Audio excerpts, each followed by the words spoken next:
Si vous avez déjà suivi des cours de comptabilité lorsque vous étiez étudiant, vous savez sur quoi va s'axer ce cours. Alors je suis désolé de faire appel à de vieux souvenirs souvent pénibles. Je sais que cette matière n'était pas forcément la plus agréable. Pourtant, il y a certaines notions essentielles que je suis certain que mes anciens camarades de classe n'oublieront jamais. Et s'il y en a bien une à retenir, c'est bien celle-ci, la notion de passif et d'actif. Ce sont les deux faces de votre patrimoine, la bonne et la mauvaise. Les personnes qui s'enrichissent achètent massivement et majoritairement des actifs, tandis que les autres font l'inverse. Si votre objectif est celui d'être libre financièrement, vous devez acquérir un maximum d'actifs, surtout pas des passifs. Alors, qu'est-ce que sont les passifs? Eh bien, très concrètement, c'est tout ce qui se déprécie dans le temps. Tout ce qui ne vous rapporte pas d'argent ou pire, tout ce qui vous en coûte. La voiture est le meilleur exemple pour illustrer ce que sont les passifs. Une voiture, achetée neuve, se déprécie dans le temps. Vous la revendrez toujours moins cher que ce que vous l'avez achetée. Et elle vous coûte aussi de l'argent tous les mois, des frais d'entretien notamment.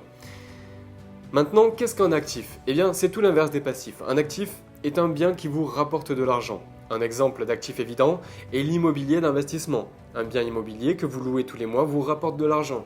Mais on aurait aussi pu prendre le cas de la voiture. Une voiture achetée d'occasion, achetée moins cher que ce qu'elle sera revendue plus tard, aura été un investissement. Il s'agit d'un actif qui aura permis de générer une plus-value lors de la revente.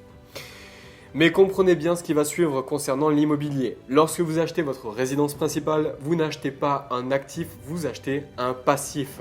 Votre résidence principale vous coûte de l'argent tous les mois.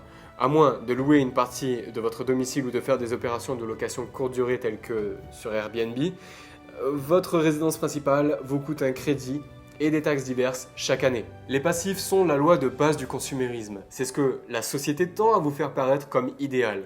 Pour exister, pour être quelqu'un, pour être heureux, il faut consommer en permanence.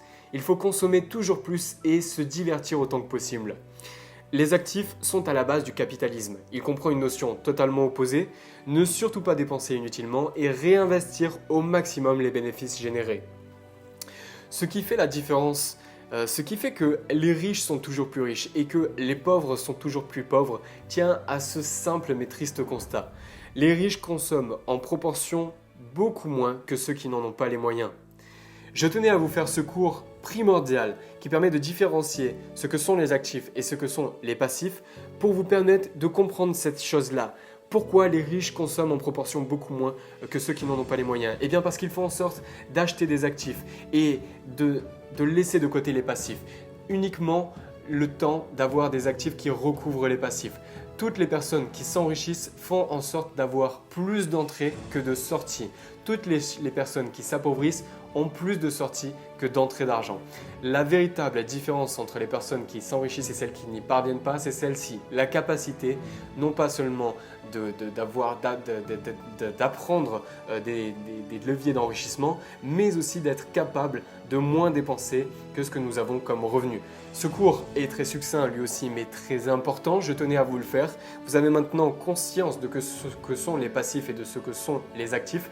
J'espère que vous serez capable toute votre vie d'appliquer ces conseils-là et que vous serez capable d'acheter au maximum d'actifs et au minimum des passifs. L'objectif, encore une fois, ici, est d'acquérir le plus d'actifs et que ces actifs-là permettent finalement d'acheter des passifs, mais uniquement lorsque vos actifs permettront de recouvrir vos passifs, lorsque vos revenus permettront de recouvrir vos dépenses, mais d'une manière bien plus importante. Il faut avoir une équité qui soit bien plus en faveur de vos actifs que de vos passifs. C'est la fin de ce cours, je vous invite à cliquer sur le cours suivant pour aller plus loin au sein de ce module.